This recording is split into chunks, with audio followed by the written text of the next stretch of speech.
সবাই মিলে ধীরে ধীরে এগিয়ে এগিয়ে যাচ্ছি, স্মৃতিসৌধের পিছে যাব। এখন আমরা এখন স্মৃতিসৌধের পিছে যাচ্ছি সবাই মিলে।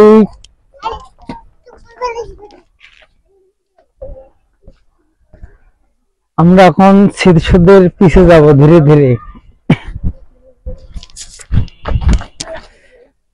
খুব ভালো লাগতেছে, ভালো একটি নিরিবিলি জায়গাতে এসেছি, খুব ভালো লাগছে আমাদেরকে। এরকম প্রতীক আসলে কোন রাষ্ট্রে নাই, আমাদের বাংলাদেশে আছে। আপনারা যদি আসতে চান অবশ্যই আসবেন বাংলাদেশে। বাংলাদেশ স্মৃতিসৌধ ক্যান্টনমেন্টের সামনে অবস্থিত সেই সত্যি, অবশ্যই সবাই আসবেন। এখানে অসংখ্য লোকজন আসে, আজকে লোকজন নাই, কেননা আজকে তো রবিবার, কাছে কেউ আসবে না। ছুটির সময় সবাই আসে, না আসবেন রোজ শুক্রবার এখানে আসবেন, অসংখ্য এখানে লোকজন থাকবে, লোকজনের হিসাব নাই, আপনারা লোকজন গণতে পারবেন না ভাই, এত পরিমাণ লোকজন থাকে এই জায়গায়।